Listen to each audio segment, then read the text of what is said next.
రాజ్యసభలో మాజీ ప్రధాని దేవేగౌడ సంచలన కామెంట్స్ చేశారు. 2024 ఫలితాల తర్వాత ఎన్డీఏ కూటమి వైస్ చైర్మన్ పదవి ఇవ్వాలని ప్రధాని మోదీని చంద్రబాబు కోరారని తెలిపారు. ఎట్టి పరిస్థితుల్లో ఎన్డీఏ కూటమి వైస్ చైర్మన్ పదవి ఇవ్వనని మోదీ చంద్రబాబుకు స్పష్టం చేశారని వెల్లడించారు. కూటమిని ఎలా నడపాలో ప్రధాని మోదీకి తెలుసని, అందుకే చంద్రబాబుకు మోదీ నో చెప్పారని దేవేగౌడ రాజ్యసభలో చెప్పారు.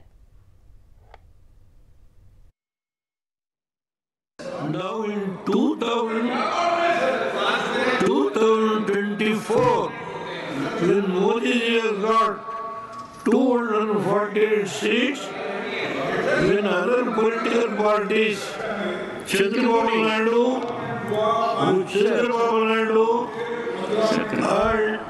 I am read in newspaper. Sir, yes, honorable former Prime Minister, including. Please, sir. Chandrababu Naidu wants to become vice chairman. Chandrababu Naidu wants to become the vice or chairman of this committee formed by all NDA parties. Modi ji has said no. Nothing to do. Chandrababu Naidu, who supports this government, which is MPs, 26 MPs, I don't know, he wants to become the chairman. Modi has not agreed. He knows how to run the administration. He has got experience as Prime Minister, as Chief Minister, and he is the only tallest leader in this country who can run the country without any oscillation. Thank you, sir. Type of. Thank you. Sir, please, if you tell truth, you should take it. If you attack me, I welcome. If I tell any untruth. రాజ్యసభలో మాజీ ప్రధాని దేవేగౌడ సంచలన comments చేశారు. 2024 ఫలితాల తర్వాత NDA కూటమి vice chairman పదవి ఇవ్వాలని ప్రధాని మోదీని చంద్రబాబు కోరారని తెలిపారు. ఎట్టి పరిస్థితుల్లో ఎన్డీఏ కూటమి వైస్ చైర్మన్ పదవి ఇవ్వనని మోదీ చంద్రబాబుకు స్పష్టం చేశారని వెల్లడించారు. ఇదే అంశంపై తాజా సమాచారాన్ని మా ప్రతినిధి వెంకటేష్ అందిస్తారు. వెంకటేష్,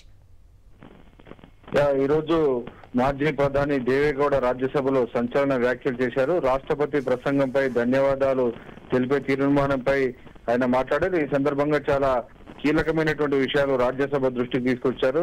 2024 ఎన్నికల్లో నరేంద్ర మోడీ ప్రభుత్వానికి పూర్తి మెజారిటీ రాలేదు. 240 స్థానాలకే బీజేపీ పరిమితమైన నేపథ్యంలో దీన్ని ఒక అడ్వాంటేజ్ గా తీసుకోవాలని చంద్రబాబు నాయుడు భావించారు. సో ప్రభుత్వాన్ని నడపాలనే దిశగా ఆయన ప్రయత్నించారనేది దేవేగౌడ యొక్క మాటల అంతరార్థం. గతంలో యూపీఏ హయాంలో కాంగ్రెస్ పార్టీ నుంచి యూపీఏ చైర్పర్సన్ గా సోనియా గాంధీ ప్రభుత్వాన్ని నడిపిన నేపథ్యంలో అదే తరహాలో ఎన్డీఏలో కూడా చైర్మన్ పదవి లేదంటే వైస్ చైర్మన్ పదవి తీసుకుని ప్రభుత్వంలో చంద్రబాబు నాయుడు వేలు పెట్టేటువంటి ప్రయత్నం చేశారని మాజీ ప్రధాని దేవేగౌడ సంచలన వ్యాఖ్యలు చేశారు. కానీ వాటన్నిటిని కూడా ఈరోజు ప్రధానమంత్రి నరేంద్ర మోడీ అడ్డుకున్నారు. క్లియర్ గా చంద్రబాబు నాయుడుకు ఈ వైస్ చైర్మన్ పదవి కానీ లేదంటే చైర్మన్ పదవి కానీ రెండింటిని కూడా ఇచ్చేటువంటి ప్రసక్తి లేదని స్పష్టమైనటువంటి జవాబు చెప్పారని ఆయన చెప్పారు. సో నథింగ్ డూయింగ్, ఎలాంటి పదవి ఇచ్చేటువంటి పరిస్థితి లేదు, ప్రసక్తి లేదని క్లియర్ గా చంద్రబాబు నాయుడుకు ప్రధానమంత్రి నరేంద్ర మోడీ తేల్చి చెప్పారు. సో ఆ అంశాన్ని ఈ రోజు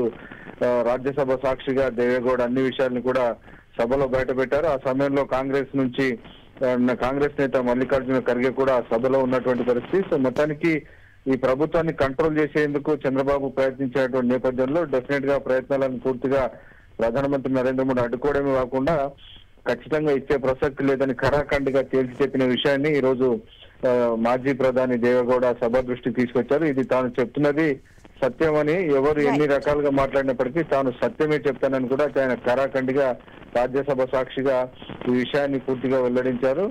సో ఆ నేపథ్యంలో చంద్రబాబు నాయుడుకి ఎంపీలందరూ ఆయనకు మద్దతు ఇచ్చినప్పటికీ నరేంద్ర మోడీ మాత్రం క్లియర్ గా తన ప్రభుత్వాన్ని ఎలా నడపాలి, ఎవరి అజమాయిషి లేకుండా, ఎవరి జోక్యం లేకుండా ప్రభుత్వాన్ని ప్రధానమంత్రి నేతృత్వంలోనే ప్రభుత్వం నడవాలనేటువంటి ఒక లక్ష్యాన్ని పెట్టుకొని అదే దిశలో ఆయన నడిపారనేటువంటి విషయాన్ని క్లియర్ గా ఈ రోజు మాజీ ప్రధాని దేవేగౌడ రాజ్యసభలో స్పష్టం చేశారు. నిజానికి మనం యూపీఏ హయాంలో చూసాం, ప్రధానమంత్రి మన్మోహన్ సింగ్ ఉన్నప్పటికీ చైర్పర్సన్ గా సోనియా గాంధీ చక్రం తిప్పేటువంటి ప్రయత్నం చేశారు. సో ఇక్కడ అలాంటి ప్రయత్నాలు జరగకుండా నరేంద్ర మోడీ చంద్రబాబు ప్రయత్నాలను అడ్డుకట్ట వేశారని ఈ రోజు దేవేగౌడ స్పష్టం చేశారు. Okay Venkatesh, thank you.